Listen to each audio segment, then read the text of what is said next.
ഇന്ന് വളരെ ഡിഫറെന്റ് ആയിട്ടുള്ള ഒരു റെസിപ്പി ആയിട്ട് ഞാൻ വന്നിട്ടുള്ളത്. ഇത് വീട്ടിലൊന്നും അധികം ആരും ട്രൈ ചെയ്തിട്ടുണ്ടാവില്ല. നല്ല ടേസ്റ്റിയാണ് കേട്ടോ. ചിക്കൻ ലവേഴ്സിന് ഭയങ്കരമായിട്ട് ഇഷ്ടമാവുന്ന ഒരു റെസിപ്പിയാണ്. ഉണ്ടാക്കാൻ അത്ര മെനക്കെടൊന്നുമില്ല. നമുക്ക് പെട്ടെന്ന് ഉണ്ടാക്കിയെടുക്കാനും പറ്റും. അപ്പൊ എല്ലാവരും ഒന്ന് ട്രൈ ചെയ്യാം. അപ്പൊ ഇത് ഉണ്ടാക്കാൻ ആദ്യം തന്നെ നമുക്ക് വേണ്ടത് 2 കപ്പ് മൈദയാണ്. നമുക്കിത് ഗോതമ്പിൽ ചെയ്യാം കേട്ടോ. പക്ഷെ മൈദയാണ് കുറച്ചുകൂടി പെർഫെക്റ്റ് ആവുക. അപ്പൊ 2 കപ്പ് മൈദ ഞാൻ ഇവിടെ എടുത്തിട്ടുണ്ട്. ഇതിലേക്ക് ഇൻസ്റ്റന്റ് ഈസ്റ്റ് 1 ടീസ്പൂൺ ചേർത്തിട്ടുണ്ട്. കൂടെ തന്നെ ഒരു 1.5 ടേബിൾ സ്പൂൺ പഞ്ചസാര ചേർത്ത് കൊടുക്കുക. എന്നിട്ട് നമുക്ക് നന്നായിട്ട് ഇതൊന്ന് മിക്സ് ചെയ്തെടുക്കുക.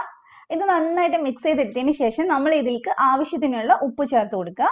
പിന്നെ നമ്മൾ ചേർക്കുന്നത് 1 ടേബിൾ സ്പൂൺ ഓയിലാണ് കേട്ടോ. അപ്പൊ നമുക്ക് ഉപ്പ് നന്നായിട്ട് മിക്സ് ചെയ്തതിന് ശേഷം ഓയിലും കൂടി ചേർത്ത് കൊടുക്കുക. അതോടെ ചേർത്തിട്ട് നമ്മൾ നന്നായിട്ട് കൈ വെച്ചിട്ടൊന്ന് തിരുമ്മിയെടുക്കുക. പൊടിയിൽ എല്ലാവരുടെയും ആ ഓയിലും അതുപോലെ തന്നെ നമ്മൾ ചേർത്തിട്ടുള്ള ഉപ്പും ഈസ്റ്റും ഒക്കെ പിടിക്കാൻ വേണ്ടിയിട്ടാണ്. അപ്പൊ നന്നായിട്ട് കൈ വെച്ചിട്ടൊന്ന് മിക്സ് ചെയ്തെടുക്കുക. ഇനി നമ്മൾ ഇതിനകത്തോട്ട് ഒരു 1/4 ടീസ്പൂൺ ബേക്കിംഗ് പൗഡർ ചേർക്കുന്നുണ്ട്. നമ്മൾ കേക്കിലൊക്കെ ഉപയോഗിക്കുന്നില്ല, അതാണ് ചേർത്തിട്ടുള്ളത്. എന്നിട്ട് നന്നായിട്ട് മിക്സ് ചെയ്തെടുക്കുക. നമുക്കിത് ബേക്കിംഗ് പൗഡർ ഉണ്ടെങ്കിലാണ് കുറച്ചുകൂടെ പെർഫെക്റ്റ് ആയി. ഇനിയിപ്പോൾ അത് കയ്യിലില്ലാത്തവരാണെങ്കിൽ സ്കിപ്പ് ചെയ്തോളൂ. ഈസ്റ്റ് വെച്ചിട്ട് നമുക്ക് ചെയ്യാം. പക്ഷെ കുറച്ചും കൂടി പഞ്ഞി മാതിരി കിട്ടാൻ വേണ്ടിയിട്ടാണ് നമ്മൾ ബേക്കിംഗ് പൗഡർ എടുത്തിട്ടുള്ളത്. ഇനി ഇതിലേക്ക് ഇളം ചൂടുള്ള വെള്ളം ഒഴിച്ചിട്ട് ഇത് നന്നായിട്ട് കുഴച്ചെടുക്കുക. കുഴയ്ക്കുമ്പോൾ ഒരു 5-6 മിനിറ്റ് എടുത്തിട്ട് തന്നെ കുഴയ്ക്കുക.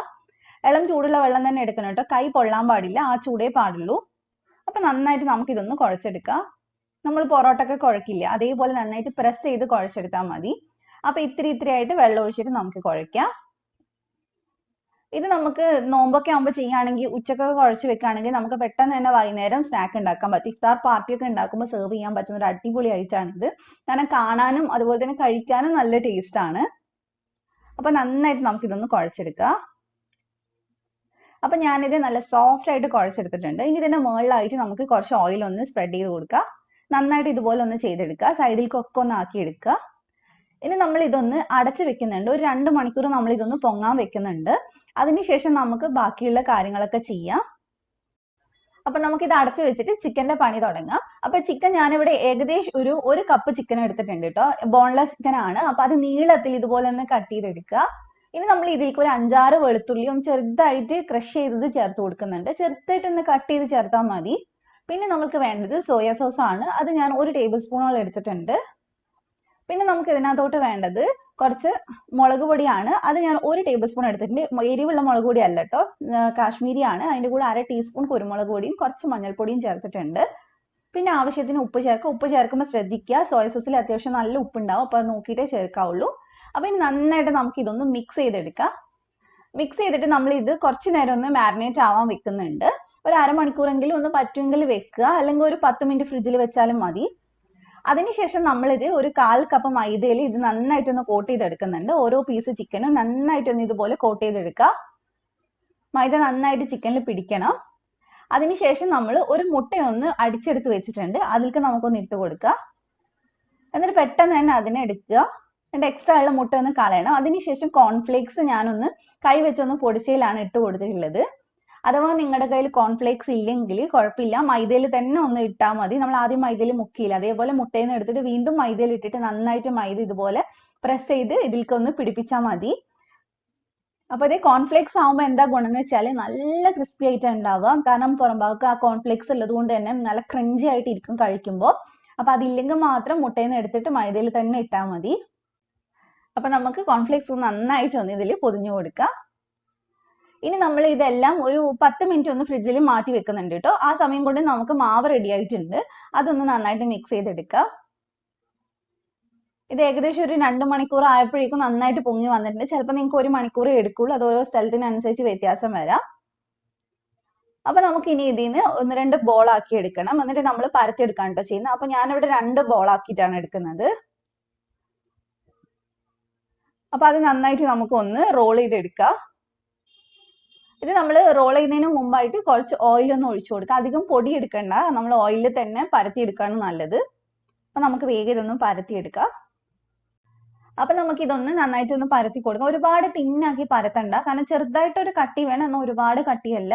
അങ്ങനെ വേണം നമ്മൾ പരത്താൻ. എന്നിട്ട് ഇതുപോലെ ഒരു അടപ്പ് എന്തെങ്കിലും വെച്ചിട്ട് ഇതൊന്ന് കട്ട് ചെയ്തെടുക്കാം. കുറച്ച് വട്ടമുള്ള അടപ്പ് എടുക്കണം കേട്ടോ, കാരണം നമുക്ക് ഈ റൗണ്ട് ആക്കിയിട്ട് കട്ട് ചെയ്തത് വീണ്ടും മടക്കാനുള്ളതാണ്. അപ്പൊ ഒരു ഇത്തിരി വലുപ്പമുള്ള അടപ്പ് എടുക്കാൻ നോക്കുക.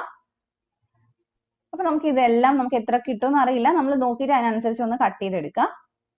അപ്പൊ എനിക്ക് ഒരു ഷീറ്റിൽ ഇതുപോലെ 5 കിട്ടിയിട്ടില്ല. അപ്പൊ നമുക്ക് കട്ട് ചെയ്തതിന്റെ ബാക്കി എടുത്തിട്ട് വീണ്ടും നമുക്ക് വേണമെങ്കിൽ കുഴച്ച് പരത്തി എടുക്കാം. അപ്പൊ അത് നമുക്ക് ബൗളിലാക്കിയിട്ട് ഇപ്പൊ ഈ കട്ട് ചെയ്തതിന്റെ ശേഷം ഇതിന്റെ മേലയിൽ കുറച്ച് ഓയിൽ ആക്കി കൊടുക്കാം കേട്ടോ. കാരണം നമ്മൾ മടക്കിയിട്ട് പിന്നെ ഒന്നും കൂടി ഒന്ന് ചെറുതായിട്ടൊന്ന് പരത്തുന്നുണ്ട്. അപ്പൊ നമുക്ക് വീണ്ടും അതൊന്ന് വേവുമ്പോൾ തുറന്ന് കിട്ടണമെങ്കിൽ അവിടെ എണ്ണയാക്കി കൊടുക്കണം. അപ്പൊ ഇതുപോലെ എല്ലാം ഹാഫായിട്ടൊന്ന് മടക്കി കൊടുക്കാം. അപ്പൊ ഫുൾ ആയിട്ടൊന്ന് മടക്കുക. നമ്മൾ ഇത് മടക്കിയതിന് ശേഷം പിന്നെ നമ്മൾ ഇതൊന്ന് ചെറുതാക്കിയിട്ടൊന്ന് പരത്തുന്നുണ്ട്. ഒരുപാടല്ല, ചെറുതാക്കിയിട്ട്, ഒരുപാട് പ്രസ് ചെയ്ത് പരത്താനും പാടില്ല. അപ്പൊ നമ്മളിത് ഇനി ഒന്ന് ജസ്റ്റ് ഒന്ന് പരത്തി എടുക്കുന്നുണ്ട്. ഇതുപോലെ ഒന്ന് ചെയ്തെടുത്താൽ മതി കേട്ടോ. ഇത്രേ വേണ്ടുള്ളൂ. ഇതുപോലെ എല്ലാം ഒന്ന് പരത്തി കൊടുക്കുക. എന്നിട്ട് ഒരു 5-10 മിനിറ്റ് ഒന്ന് ഇതൊന്ന് പുറത്ത് വെക്കണം. കാരണം കുറച്ചും കൂടി ഒന്ന് സൈസ് വലുതാവാൻ വേണ്ടിയിട്ടാണ്. അതിനുശേഷമാണ് നമ്മൾ ഇനി ഇത് വേവിക്കുന്നുള്ളൂ. അപ്പൊ എല്ലാം ഇതേപോലെ തന്നെ ഒന്ന് പരത്തി കൊടുക്കുക. ഇച്ചിരി കൂടെ വലുപ്പം കിട്ടാൻ വേണ്ടിയിട്ടാണ് നമ്മൾ പരത്തുന്നത്. അപ്പൊ നന്നായിട്ട് പരത്തി എടുത്തിട്ടുണ്ട്. ഇനി നമ്മൾ എന്തെങ്കിലും ഒരു ബട്ടർ പേപ്പർ ഉണ്ടെങ്കിൽ അതിലാണ് കേട്ടോ നമ്മൾ ഇത് വെച്ച് വേവിക്കുന്നത്. പെട്ടെന്ന് ഇളക്കി എടുക്കാൻ വേണ്ടിയിട്ടാണ്. ഇനിയിപ്പോൾ ബട്ടർ പേപ്പർ ഇല്ലെങ്കിൽ നമ്മൾ ആവി പാത്രത്തിൽ നല്ലോണം ഓയിൽ ബ്രഷ് ചെയ്ത് കൊടുത്താൽ മതി. ബട്ടർ പേപ്പറിൽ വെക്കുന്നുണ്ടെങ്കിൽ ബട്ടർ പേപ്പറിൽ ഓയിൽ ആക്കി കൊടുക്കണം. അതിനുശേഷം ഇത് വെക്കാൻ പറ്റുള്ളൂ. ഇല്ലെങ്കിൽ നമുക്ക് ഇളക്കി എടുക്കാൻ പറ്റൂല. അപ്പൊ ഇനി നമുക്ക് ഇതൊന്ന് വേവിച്ചെടുക്കണം. ഒരു 15 മിനിറ്റ് ഒക്കെ വേണ്ടി വരുള്ളൂ വേവാനായിട്ട്. അപ്പൊ ഒരു 15 മിനിറ്റ് ഞാൻ ഇതൊന്ന് വേവിച്ചെടുത്തിട്ടുണ്ട്. ഇപ്പൊ ചൂടോടെ തന്നെ നമ്മൾ ഇനി ഈ പാത്രത്തിൽ നിന്ന് ഇളക്കി എടുക്കരുത്. ചൂടാറിയിട്ട് വേണം നമ്മൾ ഇളക്കി എടുക്കാനായിട്ട്. അപ്പൊ അത് അവിടെ മാറ്റി വെക്കാം. നമ്മൾ ഇനി ചിക്കൻ നേരത്തെ ഒന്ന് മാരിനേറ്റ് ചെയ്ത് എല്ലാം ഒന്ന് സെറ്റ് ആക്കി വെച്ചിട്ടുണ്ടല്ലോ, അത് ഇനി ഫ്രൈ ചെയ്തെടുക്കണം. അപ്പൊ നമുക്ക് കുറച്ച് ഓയിൽ ഒഴിച്ചിട്ട് അതിലേക്കൊന്ന് ഫ്രൈ ചെയ്തെടുക്കാം. അപ്പൊ നിങ്ങൾക്ക് കാണുമ്പോൾ തന്നെ മനസ്സിലാവുന്നുണ്ടാവും, കോൺഫ്ലെക്സ് ആയതുകൊണ്ട് നല്ല ക്രഞ്ചി ആയിട്ടാണ് ഉണ്ടാവുക. അപ്പൊ ഞാൻ നേരത്തെ പറഞ്ഞാൽ കോൺഫ്ലെക്സ് ഇല്ലാത്തവർ 2 വട്ടം മൈദയിൽ തന്നെ കോട്ട് ചെയ്തെടുത്താലും മതി. അപ്പോഴും നല്ല ക്രഞ്ചി ആയിട്ട് തന്നെ നമുക്ക് കിട്ടും. ഞാൻ KFC ചിക്കന്റെ റെസിപ്പി മുമ്പ് ഇട്ടിട്ടുണ്ട്. അതേ സ്റ്റൈലാണ് കോൺഫ്ലെക്സ് ഇല്ലെങ്കിൽ നമ്മൾ ചെയ്യുന്നത്. അപ്പൊ നന്നായിട്ട് നമുക്ക് ഇത് ഒരു സൈഡ് വേവുമ്പോൾ തിരിച്ചിട്ട് കൊടുക്കാം. പെട്ടെന്ന് തന്നെ വെന്ത് കിട്ടും കേട്ടോ. കാരണം ഇത് ബോൺലെസ് ചിക്കൻ ആണ്, അതുകൊണ്ട് തന്നെ നമുക്ക് പെട്ടെന്ന് റെഡി ആയിട്ട് കിട്ടും. അപ്പൊ നമ്മളെല്ലാം ഒന്ന് തിരിച്ചിട്ട് കൊടുത്ത് ഫ്രൈ ചെയ്തെടുക്കുക. ഇത് ചുമ്മാ സോസിന്റെ കൂടെ കഴിക്കാനും നല്ല ടേസ്റ്റ് ആണ്. കുട്ടീസിനൊക്കെ ഉണ്ടാക്കി കൊടുക്കുകയാണെങ്കിൽ ഉറപ്പായിട്ട് ഇഷ്ടാവും. അപ്പൊ ഇത് ഇവിടെ റെഡി ആയിട്ടുണ്ട് കേട്ടോ. ഞാൻ എല്ലാം എടുത്ത് മാറ്റുവാണ്. ഇതങ്ങനെ ഓയിൽ കുടിച്ചിരിക്കും അങ്ങനെയൊന്നും ഇല്ല. കാരണം നമ്മൾ മേലെ കോട്ടിംഗ് ഒക്കെ കൊടുത്തുകൊണ്ട് ഒട്ടും തന്നെ ഓയിലൊന്നും കുടിക്കില്ല. പിന്നെ നമുക്ക് വേണ്ടത് മയണൈസ് ആണ്. 1/2 കപ്പ് മയണൈസ് ഞാൻ എടുത്തിട്ടുണ്ട്. അതിലേക്ക് 1 ടേബിൾ സ്പൂൺ ടൊമാറ്റോ സോസും 1/2 ടേബിൾ സ്പൂൺ ചില്ലി സോസും കൂടി ഞാൻ ചേർത്ത് കൊടുക്കുന്നുണ്ട്. എന്നിട്ട് നന്നായിട്ടൊന്ന് മിക്സ് ചെയ്തെടുക്കുക. മയണൈസ് എന്ന് പറയുമ്പോൾ 1 മുട്ടക്കാണ് ഞാൻ മയണൈസ് ഉണ്ടാക്കിയിട്ടുള്ളത് കേട്ടോ. അപ്പൊ അങ്ങനെ നിങ്ങൾക്ക് വേണമെങ്കിൽ 1 മുട്ടേനെ മയണൈസ് ഉണ്ടാക്കാം. മയണൈസിന്റെ റെസിപ്പി ഒക്കെ ഞാൻ മുമ്പ് ഇട്ടിട്ടുള്ളതാണ്. അപ്പൊ ഞാൻ ഡിസ്ക്രിപ്ഷനിൽ ഇതിന്റെ ലിങ്ക് കൊടുക്കാം. അപ്പൊ നന്നായിട്ട് മിക്സ് ചെയ്ത് നമ്മൾ സോസ് റെഡിയാക്കി വെച്ചിട്ടുണ്ട്. പിന്നെ നമ്മുടെ ഇതേ ബണ്ണൊക്കെ ഇവിടെ റെഡി ആയിട്ടുണ്ട് കേട്ടോ. ചൂടൊക്കെ പോയിട്ടുണ്ട്. നമുക്കിതിങ്ങനെ ഓയിൽ സ്പ്രെഡ് ചെയ്ത് നമ്മൾ വേവിച്ചത് കൊണ്ട് ഇതുപോലെ തുറക്കാൻ പറ്റും. ഇനി ഇതിലേക്ക് നമ്മൾ ഉണ്ടാക്കി വെച്ചിട്ടുള്ള മയണൈസ് ഒന്ന് ഒഴിച്ചു കൊടുക്കുക. പിന്നെ നമ്മൾ ഇതിലേക്ക് ചിക്കൻ വെച്ച് കൊടുക്കുന്നുണ്ട്. ചിക്കൻ നിങ്ങൾക്ക് എത്ര പീസാണോ വേണ്ടത് അത്ര പീസ് വെച്ച് കൊടുക്കുക. പിന്നെ ഇതിലേക്ക് ഞാൻ കുറച്ച് ക്യാബേജും അതേപോലെ തന്നെ കുറച്ച് സവാളയും കൂടി നീളത്തിൽ കട്ട് ചെയ്തത് വെച്ച് കൊടുക്കുന്നുണ്ട്. നിങ്ങൾക്ക് ഇതിന്റെ കൂടെ തന്നെ കുക്കുംബർ വെച്ച് കൊടുക്കാം, ടൊമാറ്റോ വെച്ച് കൊടുക്കാം. അതൊക്കെ നിങ്ങളുടെ ഇഷ്ടത്തിനനുസരിച്ച് വെച്ച് കൊടുക്കാം. ഞാൻ ചിലതിൽ മാത്രം തക്കാളി കട്ട് ചെയ്ത് വെച്ചിട്ടുണ്ട്. അപ്പൊ അത് ഓരോരുത്തരുടെ ഇഷ്ടത്തിനനുസരിച്ച് വെച്ച് കൊടുക്കാം. അപ്പൊ മേലെ കുറച്ച് മയണൈസും കൂടി ഇട്ട് അതിന്റെ മേലെ കുറച്ച് മല്ലിയിലയും കൂടി ഇട്ടിട്ട് നമുക്ക് സെർവ് ചെയ്യാം. അപ്പൊ ഇത്രയേ ഉള്ളൂ. സിമ്പിൾ ആയിട്ടുള്ള ഒരു റെസിപ്പിയാണ്. കുറച്ച് ടൈം വേണമെന്നേ ഉള്ളൂ, അല്ലാതെ ചെയ്യാൻ വലിയ മെനക്കെടൊന്നുമില്ല. അപ്പൊ എല്ലാവരും ട്രൈ ചെയ്യുക, എന്നിട്ട് ഫീഡ്ബാക്ക് പറയാം. നമുക്ക് സെർവ് ചെയ്യുമ്പോൾ ഇതേപോലെ സെർവ് ചെയ്യുകയാണെങ്കിൽ കാണാനും അതുപോലെ തന്നെ കഴിക്കാനും നല്ല ഉണ്ടാവും. നമുക്ക് എന്തെങ്കിലും പാർട്ടിയൊക്കെ വരുമ്പോഴും കൊടുക്കാൻ പറ്റുന്നതാണ്. അപ്പൊ നിങ്ങൾക്ക് ഈ റെസിപ്പി ഇഷ്ടമായിട്ടുണ്ടെങ്കിൽ പെട്ടെന്ന് തന്നെ ട്രൈ ചെയ്യുക, എന്നിട്ട് ഫീഡ്ബാക്ക് പറയാം. അപ്പൊ ഇതേപോലെ തന്നെ മറ്റൊരു കിട്ടുന്ന വീഡിയോ ആയിട്ട് ഇൻഷാല്ലാ ഞാൻ വീണ്ടും വരും. അപ്പോൾ ചാനൽ സബ്സ്ക്രൈബ് ചെയ്യാത്തവരുണ്ടെങ്കിൽ ഒന്ന് സബ്സ്ക്രൈബ് ചെയ്യുക. തൊട്ടടുത്തുള്ള ബെല്ലും ക്ലിക്ക് ചെയ്ത് ഓളും കൂടെ ക്ലിക്ക് ചെയ്യുക. എന്നാലേ വീഡിയോസ് വരുമ്പോൾ നോട്ടിഫിക്കേഷൻ വരുള്ളൂ. അപ്പോൾ ഇൻഷാല്ലാ നമുക്ക് വീണ്ടും കാണാം. Thank you for watching.